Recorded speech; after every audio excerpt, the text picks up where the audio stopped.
to. That's all. We're terrible capitalists over here. Okay, You're well, screaming. are you all ready to start? Let's go. It's 6:29 and we know kind of prides ourselves on starting on time and ending on time. So it's 6:30 and I'm going to push the button to start the webinar. And we might wait just a couple of seconds, make sure people are in here. Great. And Sean just mentioned about Davey trying to get in. So Mike, if you could check his link or send him a link. Amen. Okay, I'm not sure. He said he's having some type of issue with his join link. So if we could send that to him again. Okay, let me see what I can do.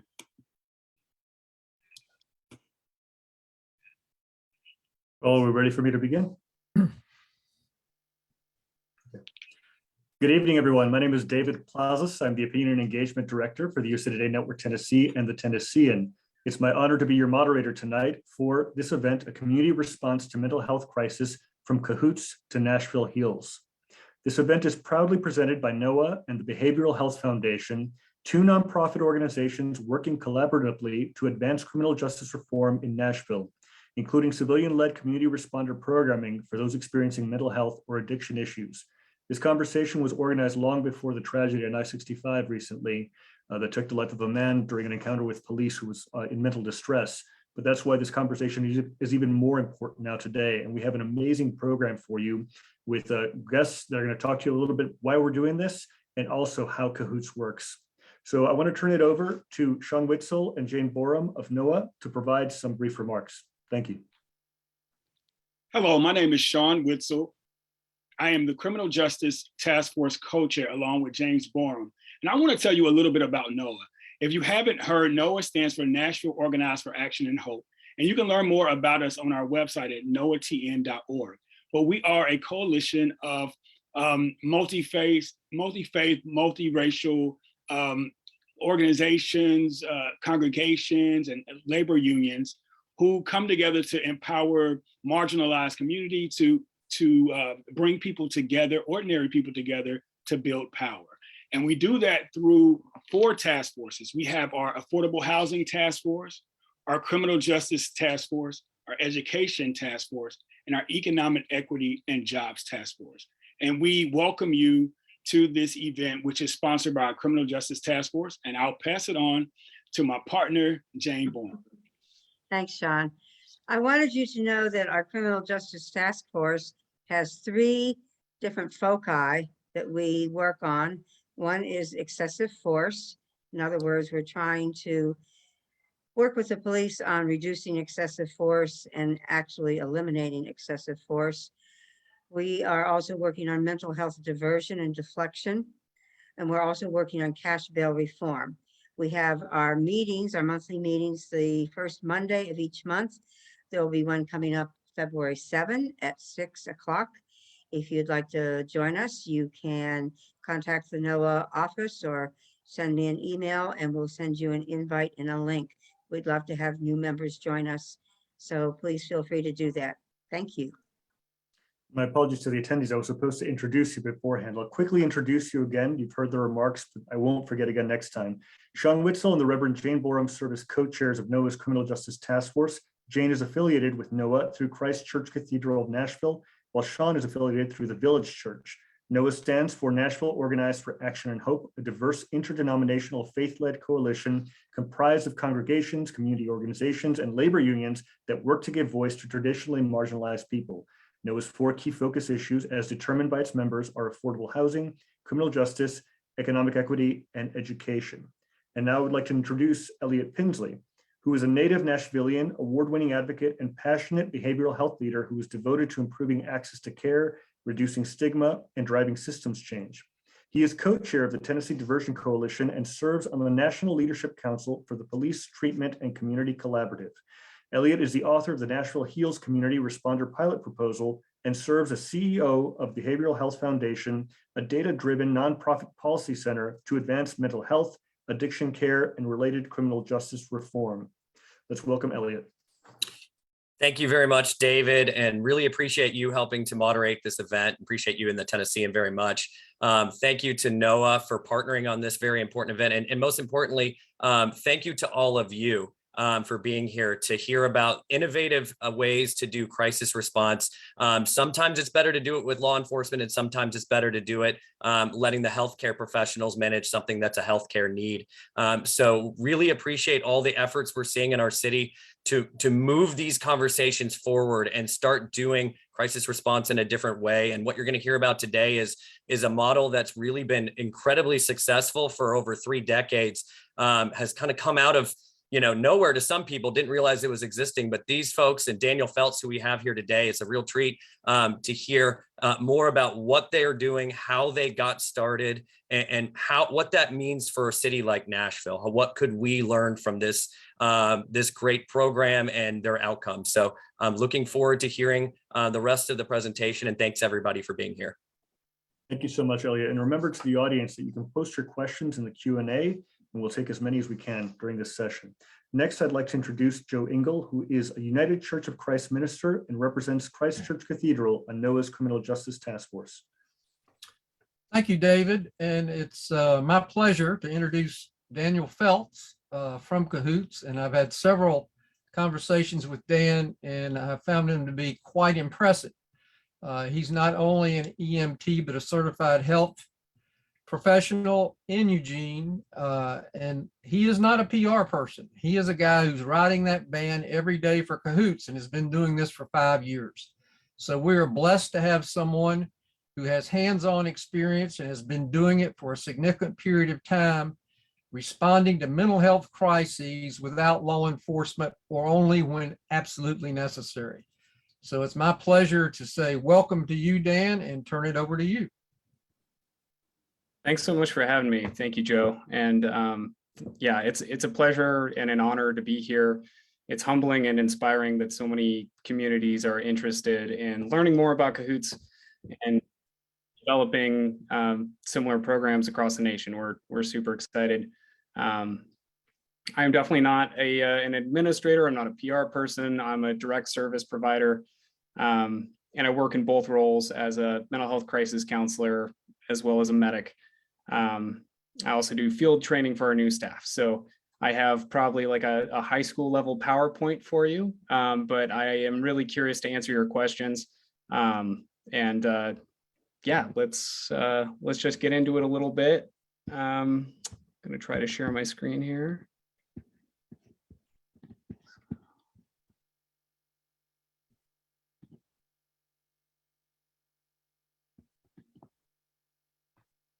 Okay, can you see the PowerPoint? Is that working? Awesome. So as folks have mentioned, the CAHOOTS program has been around for over 30 years now. In that time, we've never had a CAHOOTS worker get shot, stabbed, seriously injured, or assaulted on the job. We've had remarkably good luck mitigating a lot of situations without injury to staff, despite the fact that we are unarmed. And I know that's a huge concern for communities and municipalities that are looking at scaling up this model. But yeah, in my 5 years of full-time work, most of that on one of the rowdier shifts on the overnight shift, I've never even been assaulted. I might have had to dodge a drunk punch or two, but the success of the program and the grassroots origin has kind of built on itself. And so now when I go and I tell somebody, hey, it's Dan with CAHOOTS, they know what that means. That means something to them. They know that I'm not there to take the rights away. They know that I don't have a weapon. And so that brings us into the power of the client to refuse services. This is so crucial. This is like what helps people feel safe engaging with us, is the expression of, hey, like, this is us, we're free, confidential healthcare, we're a voluntary service, which means we're not going to do anything you don't want to do, unless you are a direct threat to yourself or others. So, oftentimes I will start an intervention just by sharing that information. I'll introduce myself, I'll ask the person's name, and then I immediately empower them to be in charge of the interaction, right? If you tell me to kick rocks and you're not a danger to yourself or others, I'm going to respect that. I'm going to leave. I might like give you a little blurb about our services and try to hand you a business card on my way out the door. But I'm not here to force any kind of outcome. We are here to support you, not to be a greater burden, not to bring judgment, not to bring any kind of bureaucratic processes. I don't need your insurance card. It's a very just kind of pure interaction where you get to go and say, hey, are you okay? How are you doing? And if you don't want me there, I'll leave. No harm, no foul. Sometimes, when we're encountering someone who's in a manic episode, for example, we might get dispatched 4, 5, 6, 7 times to the same address by concerned friends and family members who are watching this person as they are opening up lines of credit, quitting their job, buying expensive cars they can't afford, staying up all night, breaking the windows in their house, having a real mental health crisis. That person might see me in my uniform, which is this, but with a police radio, they might see me pull up in a van. They might think, oh, this is the man. I don't want to deal with this guy. And they might tell me to go away 4, 5, 6, 7 times. On the 8th time, they'll be like, hey, this service respects my boundaries. They've never forced anything on me. Maybe I can talk to them a little bit more. And maybe they don't want my ugly mug. And so on the subsequent times they call CAHOOTS, they get the benefit of my colleagues. And so having different providers also gives you a different in to try and make a connection with a client when they're in that really acute state. Yeah, so we recognize the inherent power dynamic of the provider-patient model, right? The police radio adds a whole nother layer to this, because at any point in time, if my safety is jeopardized, I can push a little button and every available unit in the Eugene area is going to come screaming in code 3. They take our safety seriously. Those radios keep us safe. It's also a tremendous responsibility and burden when you are engaging the carceral system. In my experience involving law enforcement from a staff or client safety issue, once you involve law enforcement, they're calling the shots. And so we rely heavily on relationships that we develop over years of partnership and collaboration where, I know a lot of the officers that I work with on a first name basis, and they have come to know and respect my clinical judgment. When I first started on the CAHOOTS team, that wasn't the case. It's like, who's this new guy? Who's this green buck? Maybe he hasn't seen enough stuff over the years. Now before an officer enters a scene, they'll ask me, hey, what's going on, and take a briefing. And so we can kind of collaborate around what's best for the patient, what's best for the situation.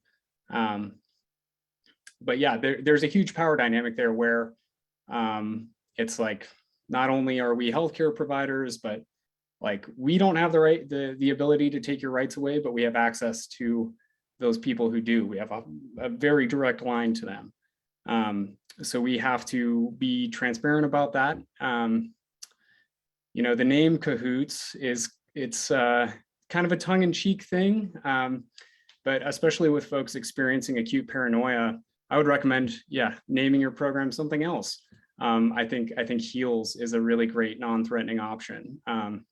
I've had a number of folks be like, well, who are you in CAHOOTS with? Oh, you're in CAHOOTS with the cops. And so even though we have that great name brand recognition, you do just want to be mindful of how you're presenting yourself to the community. Not being a co-response model, but instead being a team of healthcare providers staffed by a medical person and a mental health person. And sometimes you get someone like me who's trained in either role. Having 2 healthcare providers there means that everything you say to us is protected under HIPAA. And we even have, I believe it's CR 42 Part 2, some greater confidentiality laws revolving substance use and accessing treatment there. So we don't share information with law enforcement. And when people call for our services, we encourage them to provide their first name only to prevent them from being run for warrants. Calling in and accessing service, as we have been soliciting greater feedback from our community, one of the primary pieces of feedback we get is that people don't feel safe calling the police to access mental health care. And currently that's how we're structured. We have to have folks call the non-emergency police line and request CAHOOTS. And when the call taker gets the call, they'll say police, fire, and CAHOOTS. Pick up the phone and direct folks to our service if they ask for us by name, which is pretty common, or if the call type happens to sound like there's a mental health component, we're going to be sent to that. We're also sent to a lot of 1249 calls or deceased subject calls where there's grieving family members on scene. If the fire department are working a code trying to resuscitate someone, if the police go on a welfare check and find someone deceased, very often we'll be sent to do death notifications, that sort of thing. So we are in proximity to a ton of sensitive information and experiences. And we take people's privacy very seriously, and we protect it in a way that,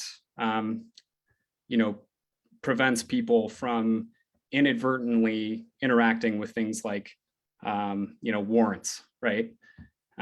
We, as a policy, do not share a client's last name with police unless police have already been involved with that client and then ask us to join them, because, we recognize that jail is not healthcare, and jail is not, a space where people tend to rehabilitate or receive a high level of psychiatric care or get better.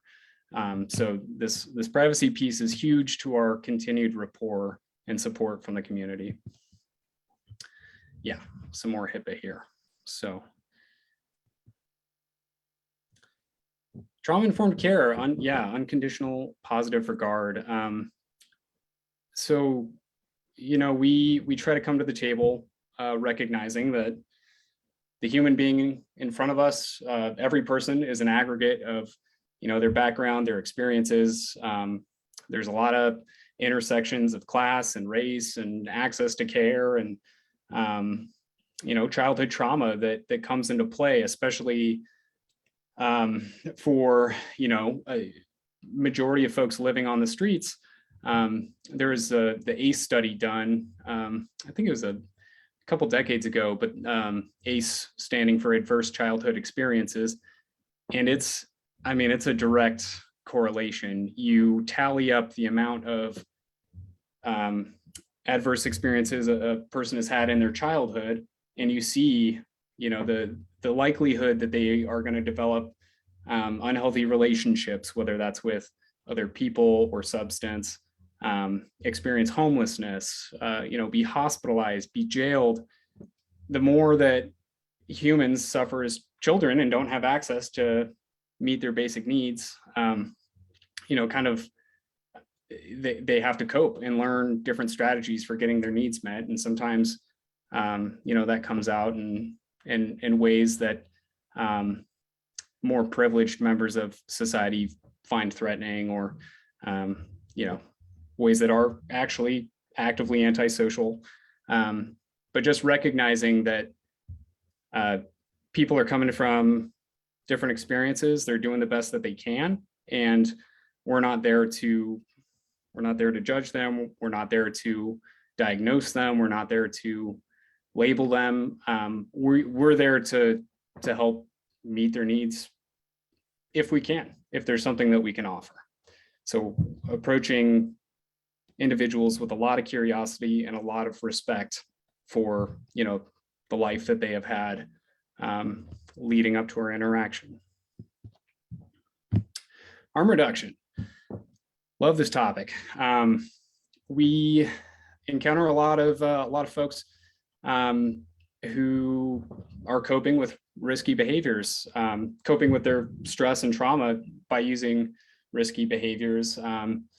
If you were grossly unloved as a child, like opiates might be the closest thing to a hug from dad that you'll get in your life. And we want people to have access to their coping skills. We don't again, we're not there to judge or condemn anyone for getting by in life as best they can.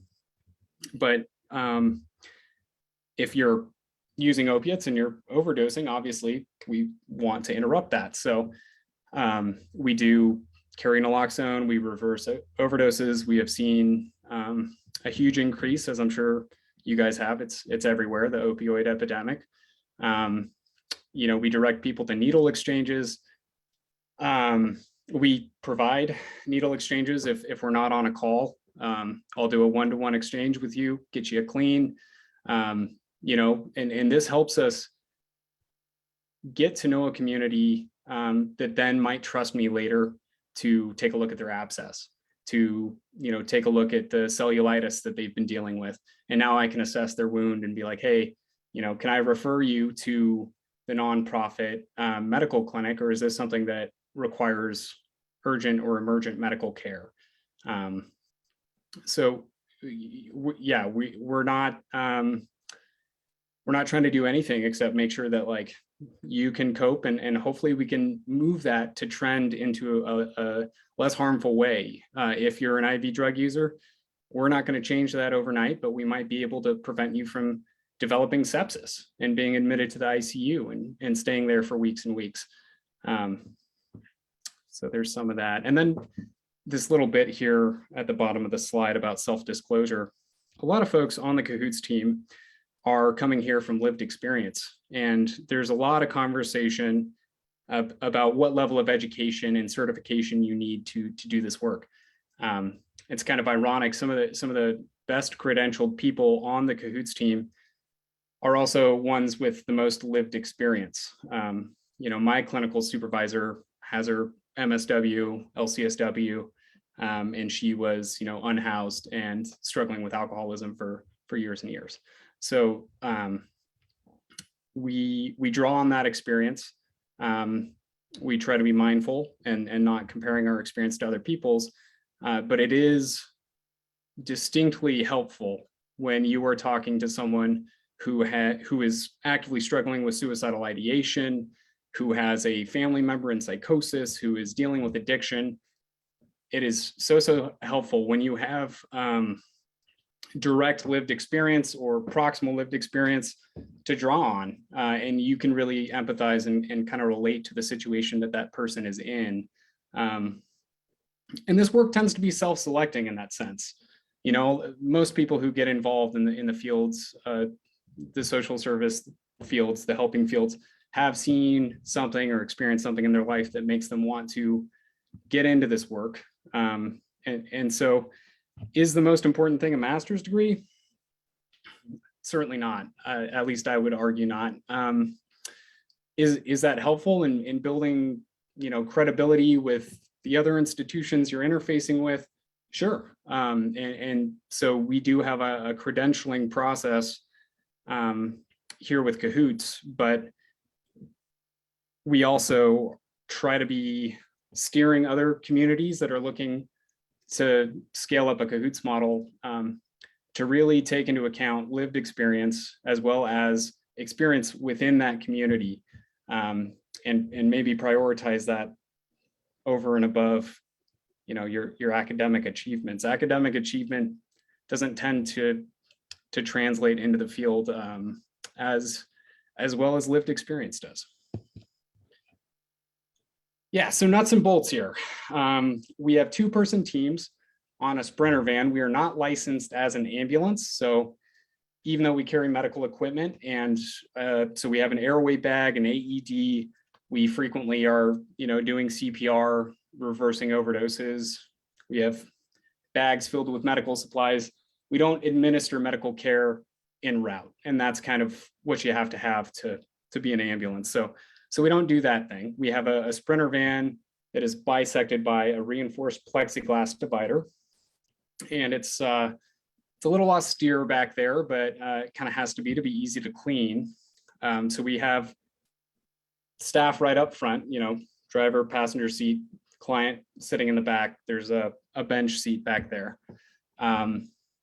Having the medic in crisis partnership is totally essential to being effective, then, there's a number of times where you'll get dispatched for someone having a mental health emergency. You get there and you realize it's a medical issue. This happens very frequently with diabetics. And you'll get call details. Yeah, the guy is outside of his sober living house where he got kicked out. He's been acting erratic. He's rolling around in the lawn, history of meth use. All the details going into that make you think mental health behavioral crisis. You get there and because you have a medical professional on the van, they think to check the blood sugar. It's 35. That's half of the cutoff for hypoglycemia. And what you're dealing with is a diabetic emergency. Those are the kind of things that aren't going to get caught if you just have a mental health professional and a member of law enforcement, assuming that those folks don't have a medical background. Same thing with CVA or stroke. Have been dispatched for someone having, a psychotic or schizophrenic episode. And, it turns out they have hemispheric deficits and they've suffered some kind of cerebrovascular accident, and that person needs emergent medical care. Again, hypoxia. I've had patients come in as being high on drugs who really had an entire lung occluded by fluid from advanced pneumonia. So having this partnership where you have a person focused on the person's mental health needs, as well as their environment, and you have another person focused on the physiology, enables you to view your clients from a holistic perspective, taking into account the needs of the entire human organism. So any model trying to emulate CAHOOTS, I think, really needs to have a medic and a mental health professional present. It happens a lot where dispatch can ask all the right questions. They can get, all the right indicators to direct the appropriate response. And then you get on scene and it's something totally different. It's a game of telephone we're playing. And so having that medical component with the mental health specialist, totally essential. So.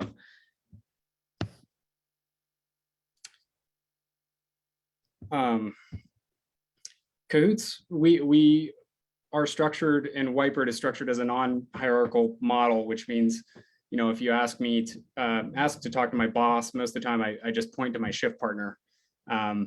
We're encouraged to give each other ongoing feedback and performance review. I do have a clinical supervisor, so if you think there's an element of malpractice or something, there's that, but we try to really build in ongoing conversation into the work that we do, because it's hard and there's a lot of gray areas. There's a lot of different ways for calls to go. And so we really try to debrief and build a culture where folks feel safe in helping one another do better, helping one another learn, giving one another feedback. And of course we have, HR and more formal supports as well. So I think that's the end of the PowerPoint. I'm going to stop sharing if I can figure out how to do that. Boom. I think at this point, like I could yammer on all day, but it would be helpful to hear some questions from folks. Daniel, this is David, the moderator, and we've received a lot of questions. So I'm grateful to Elliot, who had provided me several questions, but it's been great to see them. So we'll just go by them as many as we can during this time. The one question I do want to address that I'm not sure you went into too deeply is about the cost effectiveness of the CAHOOTS model. Would you talk a little bit about that, please? Yeah, sure. So,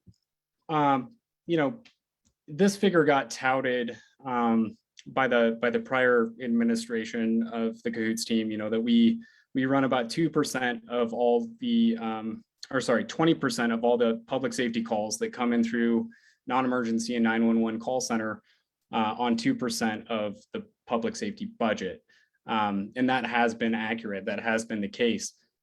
We save too much money, if I'm being frank. And that's because our staff are not adequately compensated. Our organization isn't adequately funded. We, even though we're the national model, as we're talking now, are dealing with staffing issues. Some of that due to COVID, but most of it due to issues with retention. We tend to be able to hang on to really skillful providers for 2 to 3 years. The shift work is difficult. It's 12-hour shifts. You know, you have to work night shift. It's also extremely taxing work. And, you know, for most people coming to the job, they can make more money waiting tables. So they go on to earn nursing degrees, to open private practices, to, you know, become physician assistants. So we do save a lot of money for the city. And tabulating those figures is tough. I can tell you one of the primary things we do is divert people from the emergency room.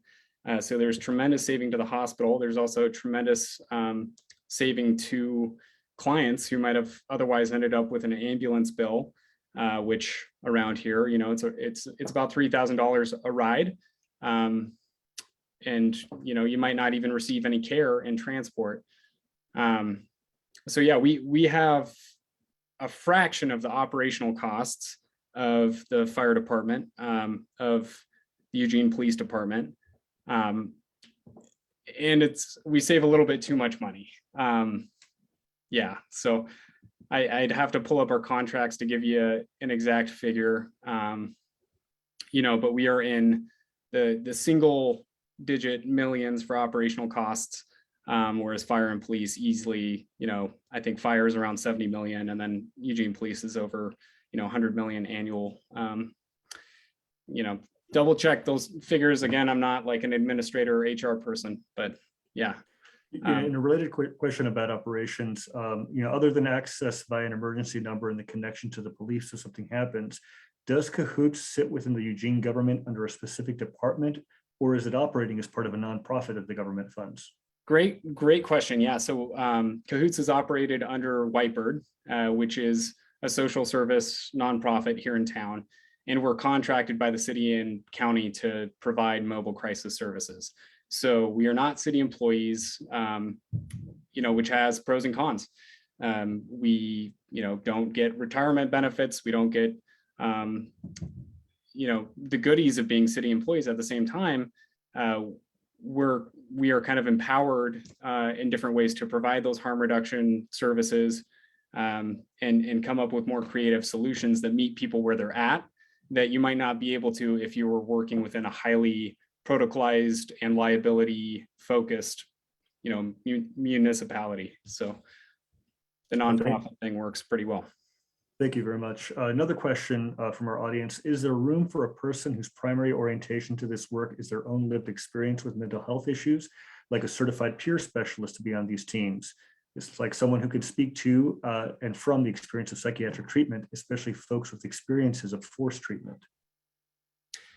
Yeah, there's absolutely a role for peer support in this work. I think, you know, we have received invaluable feedback from our advisory council. So we have a lot of peers on there, and like with Whiteboard, our parent organization, on the board of directors, there are people who identify as unhoused on that board.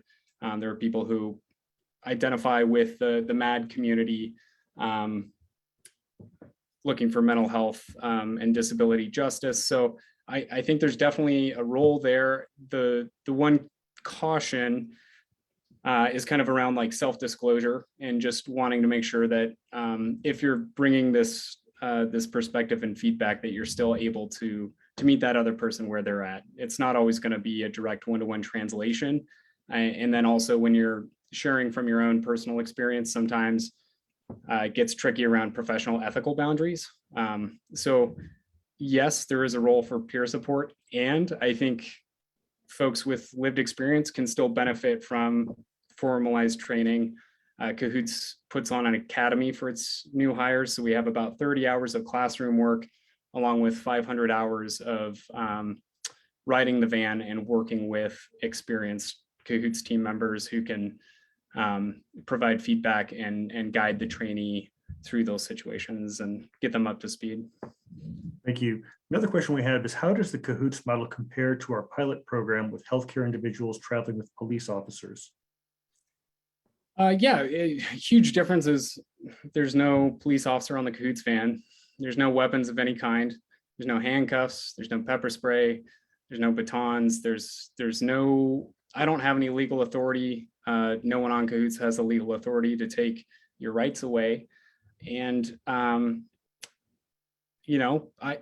I would wager, I think it's safe to say that most folks would feel comfortable talking about substance use, talking about domestic issues, talking about just about anything, if the person they're talking to doesn't have a gun, or if the person they're talking to isn't sitting next to someone who has a gun. I think there's different thresholds of comfort, but I think there is a lot of, there's a lot of bad history and stigma to kind of overcome when you're dealing with a police officer. They can be the nicest person in the world, but that uniform evokes a lot of pain, a lot of grief from different members of the community. And so presenting as healthcare providers and being there without weapons gets us a lot further. I can tell you, when we are dispatched without police, it's a lot easier to get folks to talk to us versus when, we're dispatched with police or on scene at the same time. It's like, we kind of have to, okay, are we all safe? Okay, like, thank you, officers, we can take it from here. And then kind of the conversation starts. So that's one of the big differences. And we do have CIT officers here that we work with. One individual, Matt Gross, he's like the nicest guy in the world, worked a lot of calls with him. He's at least as good a crisis counselor as I am, but he will still utilize us. He recognizes that there's a baggage and burden of trust to overcome when you're wearing a police uniform. And so it's nice to have a less threatening, unarmed option to call in. I'm going to combine a couple of questions that may be quick ones to answer, but just to get your sense, could you remind the audience whether CAHOOTS is called first to the police? Can you administer medication on the spot? And do you work with crisis lines? Okay, yeah. So you currently reach CAHOOTS by contacting the non-emergency police, and you can request CAHOOTS and you can keep it as vague as you want. You can say, I'd like CAHOOTS for counseling. Provide your first name, location, we will get dispatched without police. If you call in for help for your loved one, there's a call that's standing out in my mind from a couple of summers ago with a client that we had a lot of rapport and familiarity with. But the call details triggered a police response rather than a CAHOOTS response. My partner and I were fighting to get on the call because we were familiar with this client and felt safe around him, but a knife had been mentioned. And so the police ended up responding. There were some 15 units that showed up. This man who was floridly psychotic, who had not had access to his medication for 5 days, was not able to follow commands, and so was viewed as a threat and treated as a threat, forcefully taken into custody, tased, taken to jail, and he languished there for another 5 days without medication. Whether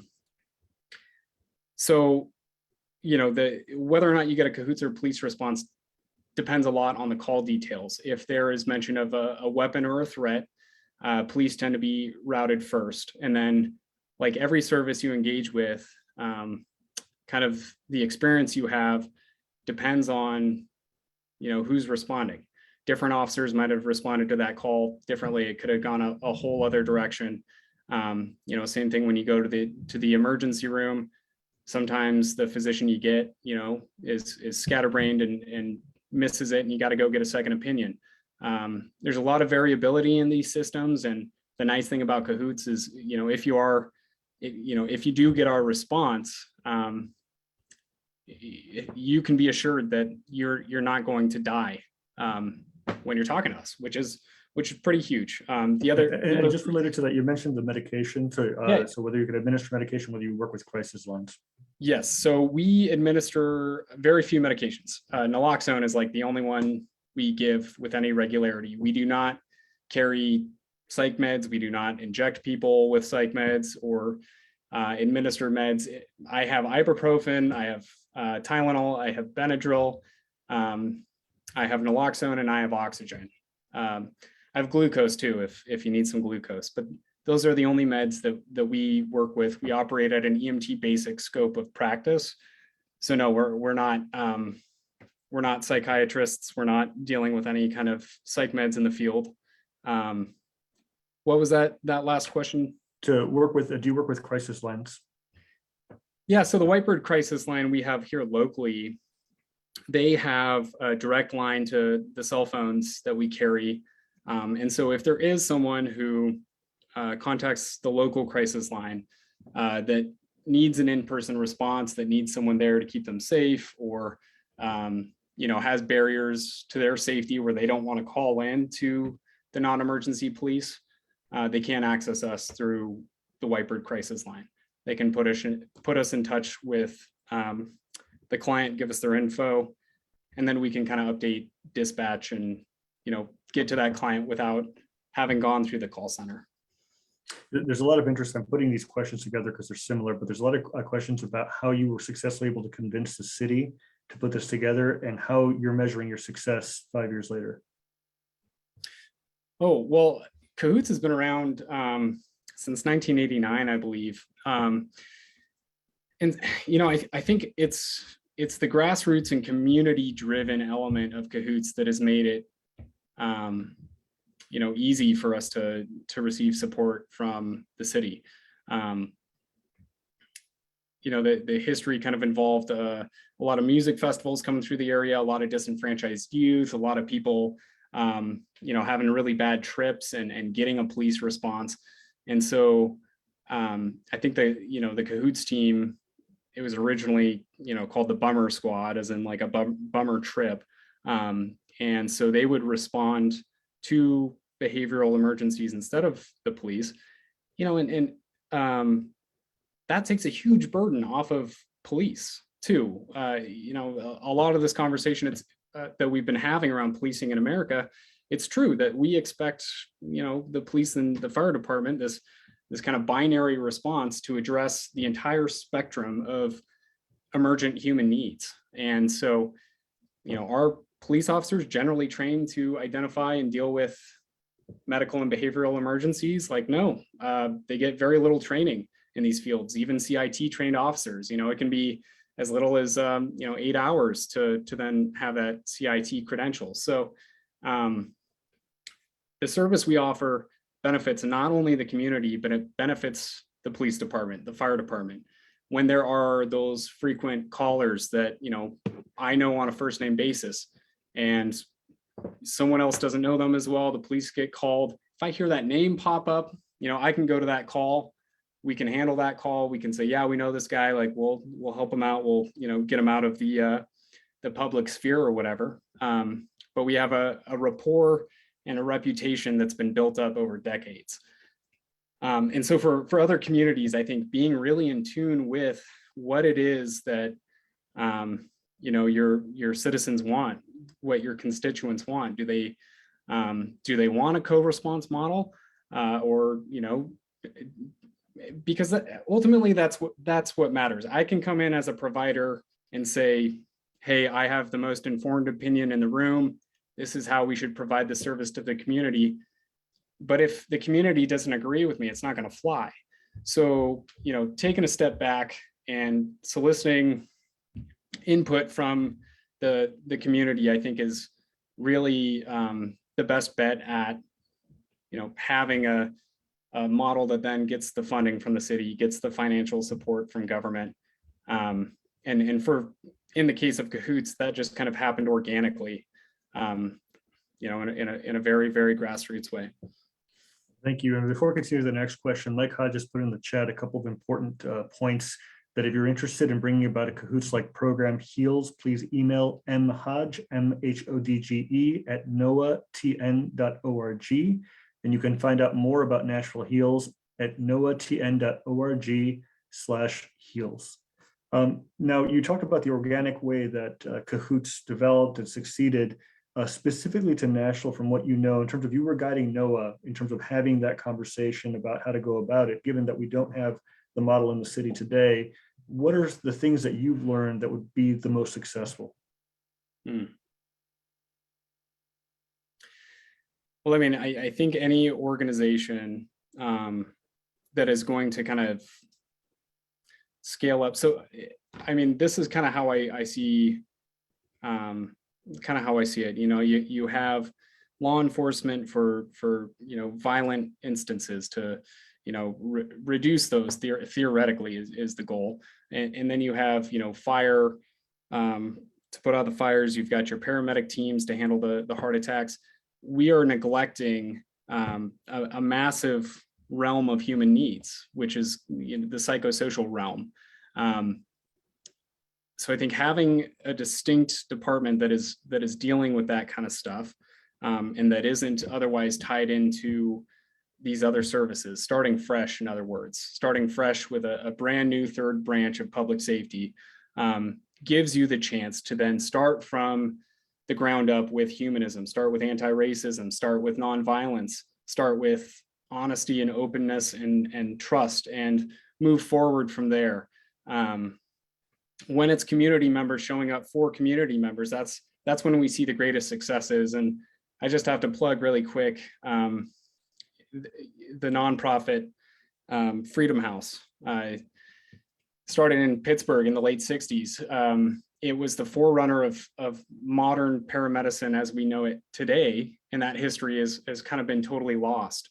But it was Black men from the Hill District that were the first paramedics in America going and responding to gunshots and stabbings and showing up in uniform and not getting hurt, because they were there to help the community. That much was clear. They were from the community. They understood the dynamics at play in the community, and they had such outrageous success preserving human life in the field in the pre-hospital setting, that then the city government kind of started taking a look at it. And now we have domestic paramedicine. That only started in the 70s, and the most successful models have not been top down. It's kind of been from the grassroots up, spreading outwards, in building that into the government system, into the public safety network. So surveying homeless shelters, surveying members of advocacy groups, talking with hospital social workers, talking with both clients and direct service providers in these fields, casting a really wide net to make sure that you are incorporating the breadth of community experience, so that you can then kind of land on what is going to serve our community best, what's going to fit the needs of our community best, is what I would encourage, for developing a CAHOOTS style program.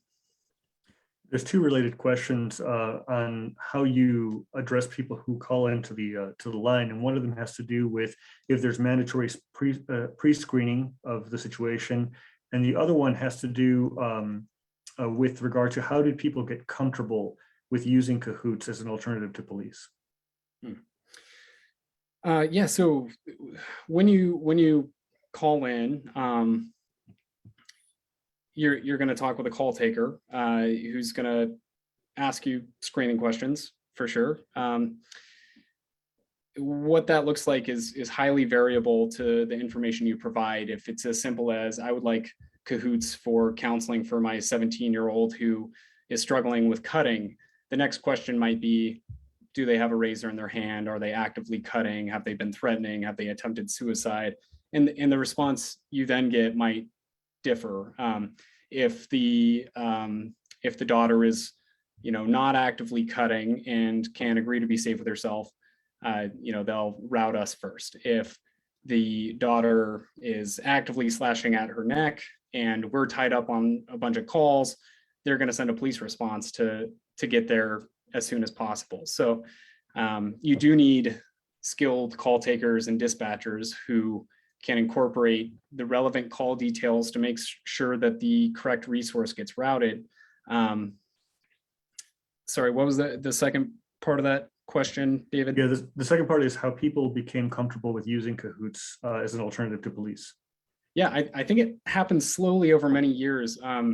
When I started on the CAHOOTS team, we had just expanded to the city of Springfield, and I have seen dramatic growth in the volume of utilization of our services over there in my time on the team.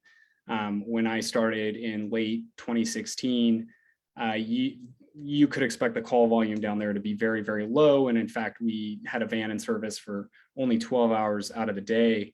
Now you work a shift in Springfield and it's call to call to call.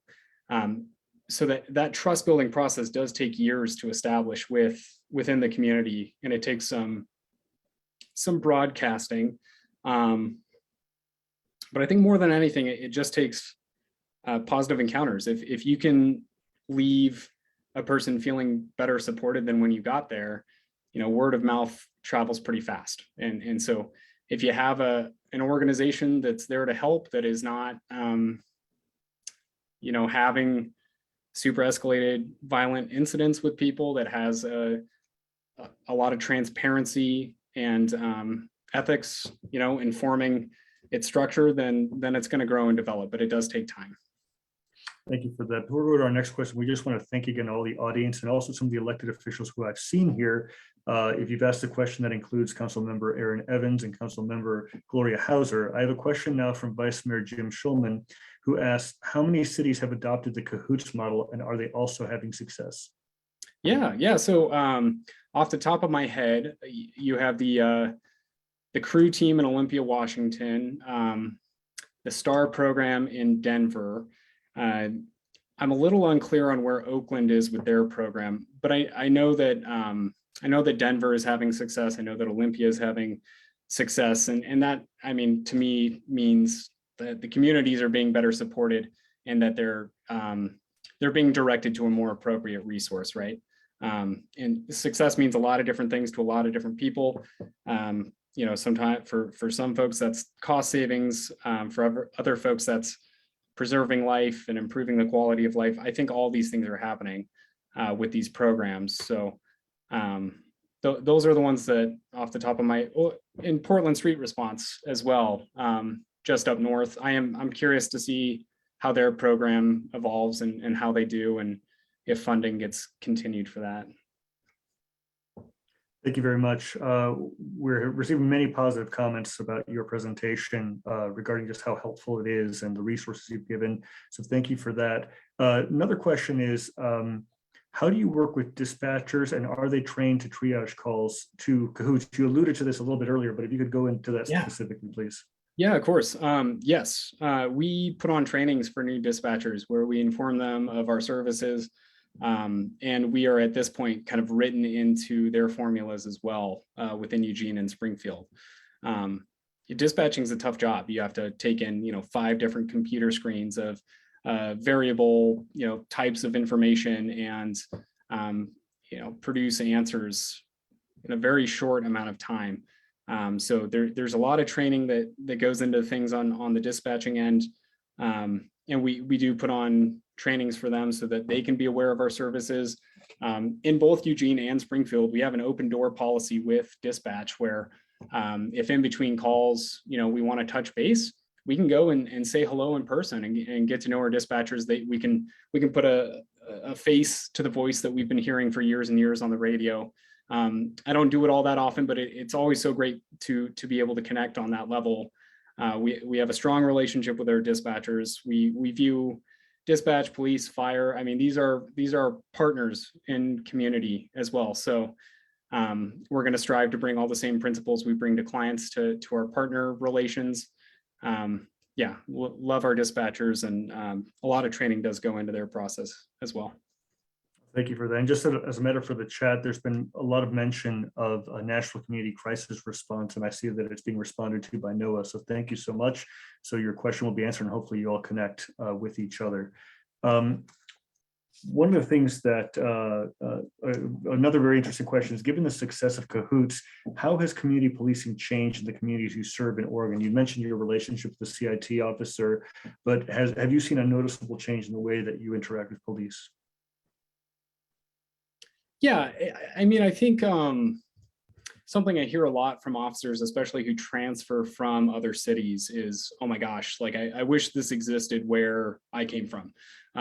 You know, there's a lot of lateral transfers, and people come to the city and they're like, holy cow, like I don't have to, you know, I don't have to stand here and issue a citation to Joe that I know because he's in my beat and I see him every single day and he's in the same doorway. I don't just have to, you know, cite this guy. I can actually call a resource that might be able to get him over the sobering center. We can prevent a trespassing charge. You know, that makes that officer's job easier. He can go on and do something that actually is, you know, a little bit more fulfilling and a little bit less kind of punitive towards poverty. So I think being able to have a service to call to help people in need prevents moral injury on the part of police, you know, because there's plenty of elements of doing that job that do not feel good. And so when you actually feel like, hey, like I don't have the resource to help you, but I can offer you a service that might, you get to walk away from that call feeling like, you know, you got to help somebody. And that is so crucial to sustaining morale, you know, with any service. You know, whether it's the fire department showing up to a chronic caller who does not need a team of paramedics, but, you know, just wanted their blood pressure checked, that it helps them to know that they can then punt to us and get on to the next, call. So. Thank you very much. We had talked about costs earlier in the conversation, but there is a question specifically if there's any cost to the patient. No, we don't bill insurance. And I think that's crucial as well.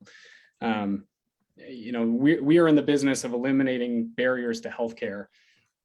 Finances, you know, for everyone in this meeting are a barrier to accessing healthcare. You know, this is an issue that affects every single person. And so being able to provide a service that's free to the public is it's crucial to our utilization. You know, so we are funded through city and county funds, through taxpayer money. But I think it would be a lot less successful if I was trying to bill folks. And I probably wouldn't be here. I'd go on and move to something more lucrative in healthcare, but not having to bill people, not having to charge people to then show up and provide them assistance it's awesome. So as a question just came in, how does CAHOOTS or the parent organization work to expand capacity to hold individuals in community after receiving your services? If you could talk a little bit about treatment centers, kind of like the after effect, whether or not you keep in touch and how you are able to service the patient holistically. Yeah. So we like to say that we are only as kind of effective as the community resources that we have. So there are a couple of agencies in town that are essential to us being able to be useful. We have a you know, free, no barrier, non-punitive sobering center where we can transport folks to. We have a 24-hour crisis center. Their hours are a little impacted by COVID right now, but for the most part they're 24 hours a day. We are confronted with a scarcity of affordable housing and shelter options, like basically every city in America. So that's a tough nut to crack. But yeah, we try to, when we have an interaction and someone is not safe where they're at, or, you know, whether that's for you know, they might face some kind of criminal charge, or they're exposed to the elements, or they are not safe with themselves from a, you know, mental health crisis perspective. Having a crisis center, having a strong relationship with your local emergency department, having the sobering center in place, having those kind of 24-hour staples make us effective around the clock. If I didn't have anywhere to take someone at 4 a.m, you know, and this happens sometimes, there's moral injury on this job too, where it's like, I don't have the tools I need to help you right now. And so investing in that infrastructure, in that low barrier, harm reducing, human-centered kind of social service quiver is huge. You need some stuff going on for mobile crisis to be effective. We don't do a lot of case management. We do have members of our team who are social workers of the hospital or members of the high risk team, which is kind of a consortium of service providers. So representatives from the fire department, from the hospital, from our Lane County Behavioral Health. And I believe there's representatives from Eugene Police there as well. Once a person has, interfaced with the 911 system or the hospital X amount of times, they kind of get flagged and it's like, hey, this person is under supported. Let's kind of bring everybody together, come up with a game plan where we can start interrupting this cycle of frequent utilization, whether it's the ER or the jail or whatever.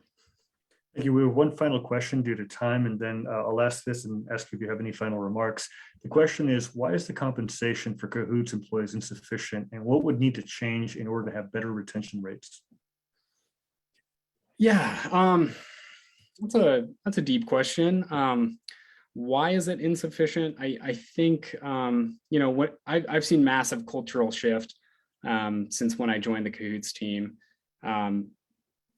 I think you have a group of highly empathetic, kind of bleeding heart people who are there for the work. They're there for the right reasons. And they're not great negotiators, not great at capitalism. They're not great at,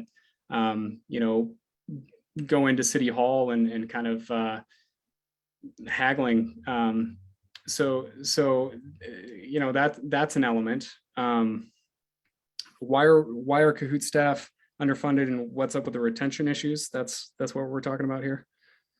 So when it comes to retention, compensation matters, and also quality of life, time off, those sorts of things. Where we have remained with the CAHOOTS team my entire time here, there's hardly enough staffing to go around. People actually are afforded a generous amount of vacation on paper, but then when it comes to keeping the vans in service and fulfilling our contracts, we don't have the staff to take vacation. So a lot of people get their vacation paid out. One of the draws for me was this benefit. We have a pentacle, so every 5 years you get 2 months PTO for your service. A majority of CAHOOTS teammates are not taking that time off. They, are able to cash out some, but then to keep the vans in service, they're there. We just don't have the staffing, and a lot of that has to do with the job. It's dirty. You deal with needles, you deal with poop, you deal with dead bodies. You are on scene of completed suicides. You bear witness to people's grief in the most acute and immediate setting. You do that for 12-hour shifts. And when you already have a staffing issue, maybe you pick up some extra shifts, and pretty soon, you're working 48, 60, 72 hours a week. So we burn people out. And I think that's true of all these frontline service jobs. You see higher rates of alcoholism, higher rates of depression, higher rates of suicidality amongst cops, firefighters, CAHOOTS people, ER doctors, just dealing with the failures of society and, really acute and tragic problems all day is hard work. And so other agencies, not only do you need to compensate your people appropriately, but you need to make sure that there's enough time off the job. You need to make sure that folks have access to continuing education and debrief spaces where they can kind of metabolize their experiences, learn and grow from them, rather than, have that turn into rumination and isolation. You need supportive debriefing, and it might even be good to have a counselor on staff who is available to the rest of your service workers to reach out to after a particularly gnarly call. So hanging on to people's stuff. And when you consider, you know, we're currently starting people at $17 an hour. You can literally go and make more money at Panda Express right now. Yeah.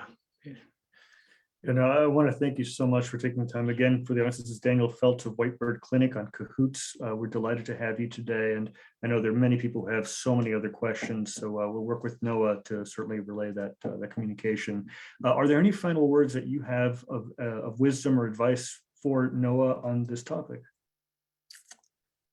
Well, yeah, I mean, I've been inspired and impressed talking with the reps I have from NOAA so far. I think that, you know, the motives informing this project are coming from exactly the right place, and that's community care. I think, you know, in this broader conversation of defunding the police, you know, that's less a dig on police and more recognition that we need better holistic healthcare for people, and that certainly mental health has been one of the largest chronically underaddressed and underfunded components of human health and safety in this country. We can and should do better. And so, yeah, this impacts and affects everybody. Everyone's going to go through a mental health crisis at some point in their life. And it'd be nice to have a safe option to turn to. So thanks so much for having me. Thank you, Daniel. Just to echo so many wonderful complimentary comments, it's a fantastic presentation, and thank you for answering so many questions. With that, I'd like to turn over to some brief remarks from Dia Cirillo of the Nashville Mayor's Office. She's the Senior Policy Advisor in the Office of Nashville Mayor John Cooper. In this capacity, Dia focuses on the intersection of public health and public safety. She leads interdepartmental teams on developing strategies that decriminalize behavioral health conditions and promote health equity. Additionally, Dia enjoys reading banned books in her spare time. Dia, welcome. Thank you so much, David. And I really want to thank Mike Hodge and Elliot Pinsley for this invitation. I'd also like to acknowledge the Reverend Jane Borum. She sits on the Stakeholder Committee of Partners in Care, which is the current pilot project here in Nashville and co-response model with police. First and foremost, any conversation about expanding care, specifically for behavioral health crisis, is an extremely important conversation to have in our society today. When I worked 10 years ago in the Illinois Governor's Office leading a national demonstration project on behavioral health integration, which was part of healthcare reform implementation, the conversation then was, there was no interest in sharing information with medical professionals about individuals with behavioral health conditions because of the stigma, and because of our medical professionals were unable to really navigate the complexity of somebody with a mental health condition. And I think what is so important today, and what we saw in Daniel Felt's presentation, is the increasing integration of a trained medic with a mental health certification, that we are recognizing the importance of mental health to overall wellness. If we start digging into the data further, we will see, phenomena like individuals with diabetes typically have an underlying disorder of depression. Individuals with asthma often have anxiety. So the co-occurrence between a medical condition and a behavioral health condition does happen, and happens more frequently than we'd like to admit. One statistic that I saw, and this has been several years now, but 68% of individuals with a mental health condition have a co-occurring medical condition. So the more that we can figure out the balance between medical support and behavioral health support, I think the healthier we all will be. Having said that, there's so much to say in the wake of Daniel Feltz's presentation. I think what is important is that here in Nashville, we've modeled Partners in Care off of the Denver model. Denver is a city that is comparable in size to Nashville. It runs about 750,000, where we hover right around 700,000. We We looked at their model specifically because of the engagement with the call structure coming out of their emergency communications department. Our Department of Emergency Communication has taken a great deal of time on the front end of last year to restructure calls so that we could better direct crisis calls to the teams. We know today from the recent release of the program performance data is that 80% of calls come directly out of the Department of Emergency Communications. We know that 41% of all recipients of care through Partners in Care are in active crisis and are being referred to hospitals and psych emergency services. So that is absolutely the problem that we are trying to solve. And so I think that the real question about the type of service, who's on the team, who should or should not be on the team is very much about the problem that we are trying to solve. And so this one is specifically focused on behavioral health crisis, on diversion from the criminal justice system, and keeping people safe. Having said that, there's some exciting news I'd like to share with you. First and foremost, thank you to all of you at NOAA for your incredible amount of advocacy around a non-law enforcement model. We have applied to the Gaines Center at SAMHSA for technical assistance resources to help develop and implement a non-law enforcement model. And so we hope to hear about that application in the next week or so, but we're excited about it. And the next piece is that we are moving forward with an expansion of Partners in Care. We are looking to expand in the central precinct as early as May. We'd like to do it before the end of this fiscal year. And we are looking at other precincts for expansion in the beginning of the new fiscal year, so sometime in July. So I think with that, I will just step back and see if there are any questions. Before you go, there's a question specific to you on what you mentioned, and for the audience, SAMHSA is the Substance Abuse and Mental Health Services Administration. So the question is that this was mentioned earlier today at a mayor's office call. How is this particular program different from CAHOOTS or similar? Yeah, and this is something that we've looked at. The reason why we picked Denver as a good model to follow is not only the comparable size of the city, but they have both the co-response model with the police and master's level clinician, which is what we have, and they have the STARS program, which is what Daniel Feltz mentioned as another CAHOOTS model nationally. And so the difference when you actually look at the outcome data is that their police co-response model is serving individuals who are truly in mental health crisis. You are seeing upwards of 60% of those recipients of care are housed or have their own house or renting. There's a smaller percentage, usually around 30%, that are unhoused. What this tells us is that mental health crisis happens to all of us, housed and unhoused. When you look at the STAR program outcome data, that is really focused on individuals who are unhoused. And the way that Denver really talks about it is it's the fourth option on the 911 call center. You have police, fire, ambulance, and community services, coordination to community services. And so they route those calls through their 911 center, and those are generally seen as non-emergent emergency care. They do team up a medic with a behavioral health specialist so that they can provide services on the scene. They do harm reduction, so syringe exchanges, Narcan, fentanyl strips, all of that is part of the program. And they can take individuals to day shelters, to other, food pantries. They can really provide a kind of coordination on the ground, but it almost specifically services unhoused individuals. It's about 70% of those recipients of care. Sorry about that, the mute thing. Related to the grant application question, does that mean if you're awarded the grant from SAMHSA, would you pursue an option such as HEALS, which does not involve police personnel and resources? So exactly, this is a non-law enforcement model. So it would involve a medic and likely a clinician. Thank you for that. And if people want to learn more about your efforts, what could they go? Can you give us a link or other information?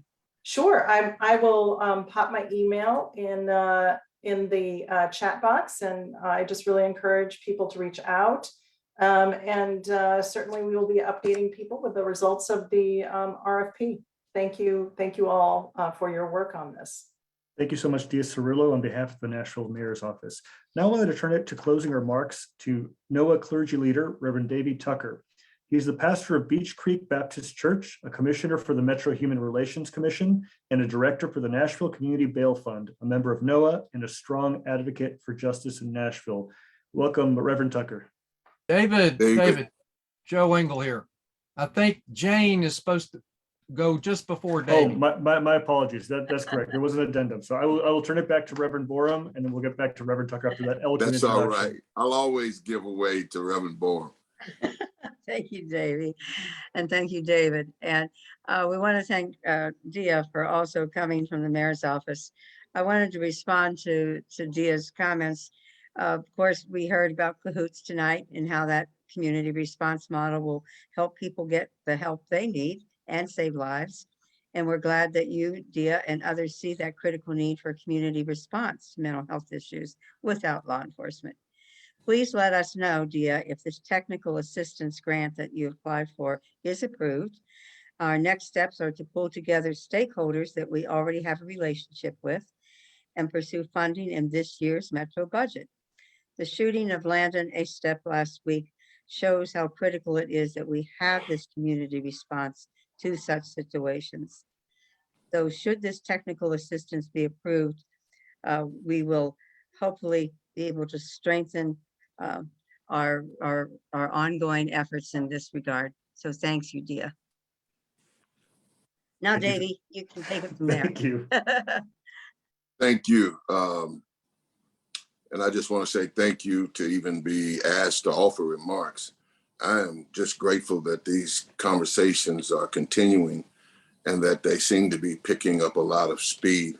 The commission recently completed 4 public hearings on reimagining public safety to expand our understanding of public safety beyond police and fire. And the NAACP has done something, the Deltas have done, other organizations, and now NOAA, who's been a part of this from day one of trying to push the needle of redefining what community policing really looks like. And I'm so glad that there are some elected officials that are on this call. This is what community policing looks like. Not the police department coming out into the community with chicken and biscuits and their form of what they're going to do. This is community policing. So I'm just so grateful for NOAA for continuing to push the needle on this. This issue of mental health crisis is one that we really need to get right.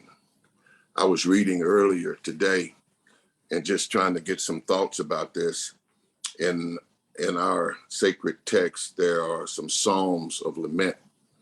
Most of them start out the same way. They kind of, the person expresses this hope in God, and then they move on to whatever their complaint is. And they may even become accusatory, but they tend to come back to this faith and this hope, except for Psalms 88.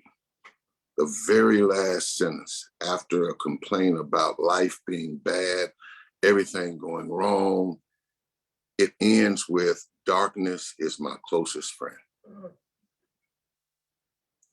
And that's the human element that I think we miss sometimes in this public health effort, is that there are folk who find themselves in life where darkness is their closest friend. The tragic shooting of Landon Estep last week reminded us of that. Even before that, the death of Jacob Griffin reminded us of that. And even before that, the killing on Clarksville Highway of the man with 2 knives. Daniel asked a great question. What does the community want? And even while we talk back and forth about the various programs, one thing that is clear is that the community wants the situation fixed, that the community is not happy with the way it is currently being done. What happened on last week should not have happened. And there are more things associated with that than just the man in mental distress. But it's meetings like this that give me hope and courage, and hopefully give you the ability and the persistence to keep pushing the needle. Because if we don't push the needle, then the status quo appears to be okay. And we'll all wait until the next Landon situation happens. All of you are leaders in your own respective places in town, city, business, and whatever. Right now, Nashville is in the best place it has been financially, with the influx of the COVID funds, the uptick in tax receipts, because we've all lived through the years when we couldn't do what we call social reform because there wasn't the funds. Now there are the funds. Now, as Jane just pointed out, we need to make these things a reality. Even as we continue to press to understand the theoretical concerns, where to intervene with someone on the continuum of mental health distress, all of that, the current practice is deadly. As your program says, Nashville heals. Right now, it might be better said, Nashville kills. My hope and my challenge that as we go forward, that we will be relentless in this regard to try to put some humanity back into this issue of public safety. This is not about defunding the police as an attack on police. This is about having police do what the community would desire them to do. Police do more crime response than they do crime prevention. But as a society, we're at a low.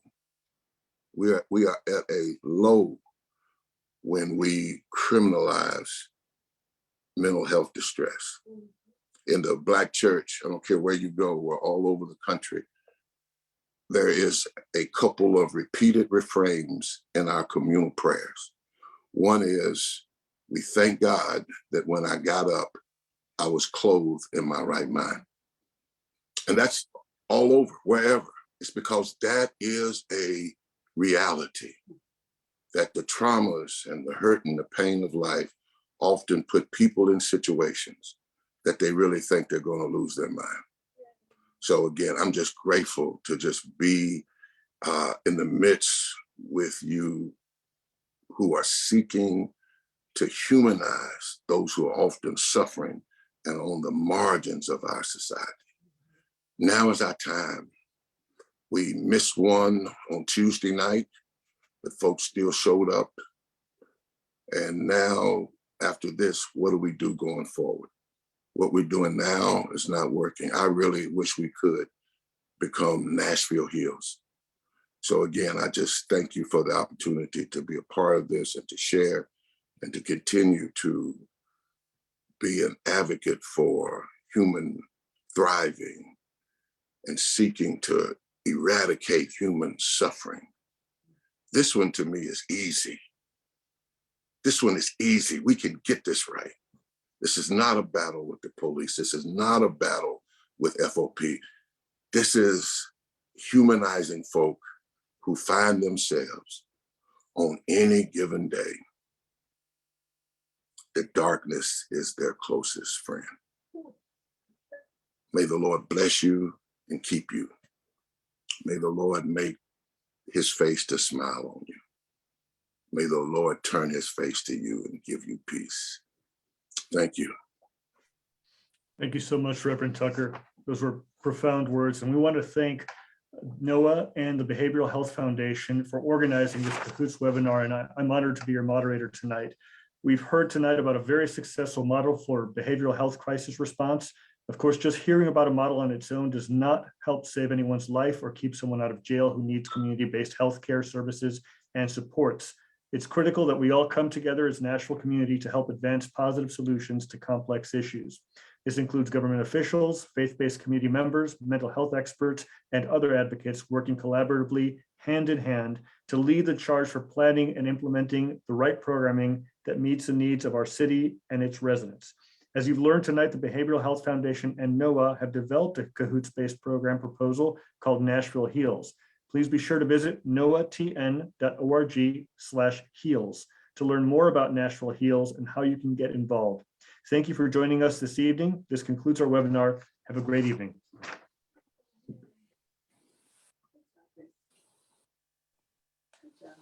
I just want to say thank you, David.